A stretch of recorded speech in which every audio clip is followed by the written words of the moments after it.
comenzar esta ronda de entrevistas nuevamente, que las habíamos dejado hace un tiempo, esta vez con el doctor Abel Salinas, exministro de Salud, para hablar acerca de esta segunda ola, que al parecer es inminente, pero vamos a ver qué nos cuenta el doctor Abel Salinas. Muchas gracias por aceptar esta entrevista, doctor. Un placer. Y ciertamente, yo creo que todos los peruanos debemos estar atentos y saber que este virus, este COVID-19 que llegó al Perú a principios de año, nos va a acompañar todavía todo el 2021 y tal vez un poco más. No podemos pensar que ya esto pasó y más bien estamos ante el riesgo de un incremento nuevamente de casos. Ya lo estamos viendo progresivamente. El Perú lamentablemente no fue como otros países que la curva descendió y se aplanó completamente. Siempre tuvimos un número de casos diarios, no llegó a acabarse, así como que tuvimos lamentables pérdidas humanas todos los días. Pero se hablaba de un factor R. El día de hoy pude conversar con la ministra Massetti para el programa que hago en televisión y ella comentaba que están tomando ahora otro factor que no necesariamente es el factor R, sino más bien el factor de fallecidos por día. ¿Es realmente bueno mirar este factor o se deberían observar otras variables? Lo que no es bueno es utilizar un criterio antes y ahora utilizar otro porque entonces se hacen incomparables. No es posible que yo mida antes el factor R y si el factor R no se aplana por debajo, estamos por debajo de 1, pero no llega a estar en 0 o menos de 0.5, no podemos desestimarlo y cambiar de indicador. Uh-huh. Porque eso es un autoengaño. Necesitamos urgentemente sinceramiento y una cuota de realismo, una gran cuota de realismo. Hoy día Pilar Massetti dijo que para el próximo año estaríamos en un 25% de utilizar las pruebas moleculares para detectar casos de COVID en el país. O sea, ¿eso quiere decir que todavía están utilizando las serológicas? ¿Cuál podría ser? Realmente estamos en el mismo camino de siempre. Sí, lamentablemente una de las cosas que tenemos que hacer es aprender de los errores cometidos durante los primeros meses de la pandemia, que significaron tener las más altas tasas de contagios por millón de habitantes, en su momento tener la tasa más alta de pérdidas de vidas humanas, de muertes por COVID, y que tienen que ver con varios errores que necesariamente tenemos que corregir. Uno de ellos es el de las pruebas diagnósticas. Ya está demostrado hasta el cansancio que las pruebas serológicas, mal llamadas rápidas, no tienen ningún lugar como diagnóstico de casos. Sirven para estudios de cero prevalencia, que la primera ministra no quiere asumir el tema. Yo creo que es importante que ya se vaya pensando en la Comisión de la Verdad, que investigue qué fue lo que pasó en la marcha de la pandemia, por qué tuvimos tantos contagios y tantas muertes, probablemente más de 80.000 pérdidas humanas, hasta dónde llegan las responsabilidades. Para el próximo gobierno ya. Sin dudas. Y el próximo gobierno que debe empezar naturalmente el 28 de julio, pero que durante este tiempo el gobierno de transición tiene que abocarse a 3 cosas fundamentales, que son asegurar precisamente unas elecciones limpias, transparentes y sin ningún tipo de interferencia. Asimismo, la lucha contra la pandemia, donde encontramos lamentablemente por ahora grandes debilidades, como agotamiento, como cansancio en las estrategias, y naturalmente la reactivación económica. Yo creo que estamos en una crisis de liderazgo y por lo tanto esto ya no es algo que, si bien es cierto, el señor Vizcarra nos tenía acostumbrado a ciertas cosas que lamentablemente no fueron buenas y condujeron a este tipo de crisis, esta continúa por una falta de liderazgo. Entonces, es más, en este tema de la pandemia, las medidas a cuentagotas para controlar la pandemia es absolutamente insuficiente y nos puede pasar una factura en las próximas semanas.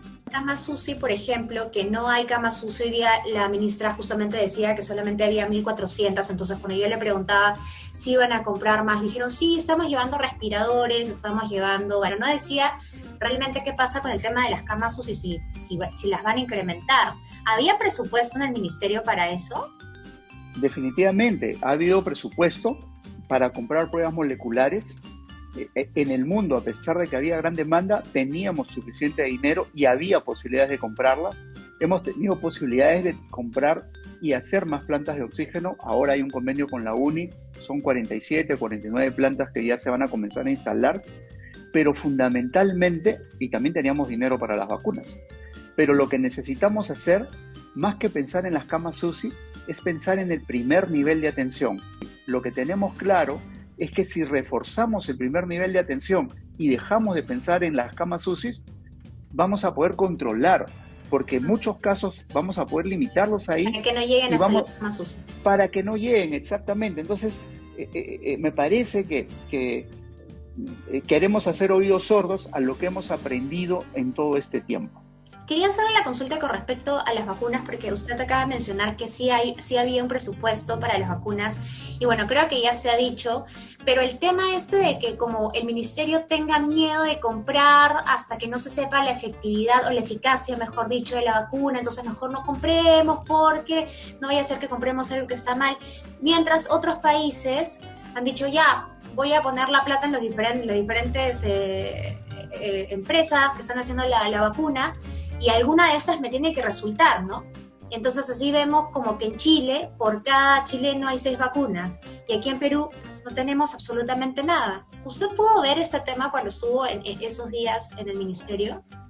Bueno, fueron días cortos, pero la información que recibí de la propia ministra Macetti es que había un convenio preliminar y solamente habían conversaciones y no había nada en claro.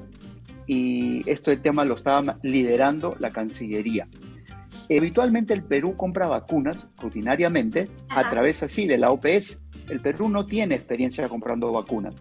Y precisamente los dos otros mecanismos para comprar vacunas han sido negociación país a país o negociación de país con el laboratorio.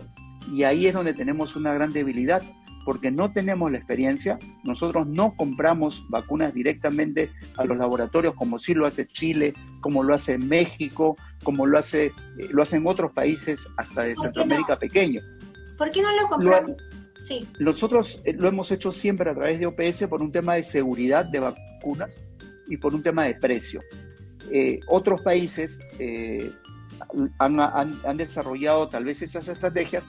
En cambio, en el Perú, nuestra DIGEMIT, nuestra Dirección de Medicamentos e Insumos, es un órgano de línea de tercer nivel, que no tiene el nivel de certificación que tiene Colombia, Chile o México. Los demás países que sí saben cómo negociar, naturalmente lo hicieron. Aquí no se trata nada, y aprovecho para decir que no tengo por qué defender al Congreso, ellos se defenderán solos, pero acá no tenía nada que ver el proyecto de ley que se envió al Congreso de la República. Eso, para negociar, es más, era un proyecto de ley para registrar vacunas, pero ¿qué vacunas si no estábamos comprando ninguna? Claro, si es que se negocia. Decía que en 2022 recién nos iban a vacunar. Así es. Lo que pasa es que yo creo que sí podemos reaccionar, debemos recurrir a las personas que tienen las capacidades y que están decididos a tomar responsabilidades y asumirlas. Muchas personas están diciendo, no tenemos las vacunas porque mientras tenían que estar negociando, estaban vacando a Vizcarra, ¿no? ¿Qué podría decir? Absolutamente, eso es absolutamente falso. La negociación de las vacunas fue mucho antes, desde junio, y debió terminarse entre septiembre y octubre. De manera que la transición no tiene nada que ver. Y en el tema de salud menos todavía, y puedo dar fe porque yo estuve los 5 días que la ministra Macetti no pudo estar. De manera que si hay un sector donde ha habido continuidad es precisamente salud. Y en mi caso, yo no hice ningún obstáculo, porque además no había que hacerlo porque no había nada avanzado en cuanto a la adquisición de vacunas. Y si ustedes revisan, inclusive no hice un solo cambio de ningún funcionario más bien les pedí que se quedaran. Lo que sí hice fue reorientar y reorganizar un poco a los grupos para articularlos mejor, para que fueran más eficientes, porque era gente muy, muy capacitada, de muy buen nivel. Entonces era un poco de reorganizarlos, de conducirlos mejor. Entonces, en el tema de salud, la continuidad estuvo garantizada. Y si el señor Vizcarra dice lo contrario, está faltando la verdad frontalmente. Y yo se lo puedo decir en el momento que sea necesario. Bueno, se le han empleado algunas mentiras también al expresidente Vizcarra, ¿no? Ah, sí. Bueno, yo creo que todos los peruanos hemos ido viendo en el tiempo las mentiras y las mentirillas en los contratos, en el tema de obstruir la administración de justicia, el ir cambiando las versiones. Entonces, es cierto, ningún peruano quisiera que haya cambios de presidentes en un mismo periodo gubernamental. Pero lamentablemente, en este caso, si el presidente Kuczynski renunció solamente por algunas sospechas, yo creo que el señor Vizcarra, con todo lo que había en su contra, en las investigaciones que siguen apareciendo, creo que él debió renunciar y no debió esperar ser vacado. Probablemente hubiera estado en sus manos evitar este trance político de tantas dificultades para el país, la propagación. Ese es justo el problema, ¿no? Porque no vemos un control, estamos viendo largas colas en el Banco de la Nación, aglomeraciones en los centros comerciales, en los conglomerados, los ambulantes que salen, y por otro lado, los vuelos que ya llegaron de Europa, y algunos infectólogos dicen que probablemente la mutación del COVID-19 ya esté también en nuestro país. Entonces, justamente hay falta de control. En los que han llegado no sabemos si los han metido a cuarentena. Como la primera vez, tenemos que hacer el seguimiento desde la llegada a las puertas de entrada del país, como el aeropuerto Jorge Chávez. Tenemos que identificar a las personas y tenemos que hacerles seguimiento, pero seguimiento eficaz. Pero no hay. No solamente del Ministerio de Salud, tiene que abrirse esto con la participación de los gobiernos locales, de la sociedad organizada, de la comunidad, pero que se sienta. Ojalá que se haga, en verdad, por el bien de todos los peruanos. Doctor, muchas gracias por haberme dado esta entrevista. Con todo gusto. Buenas noches y feliz Navidad. Feliz Navidad y buenas noches. Chao. Hasta luego.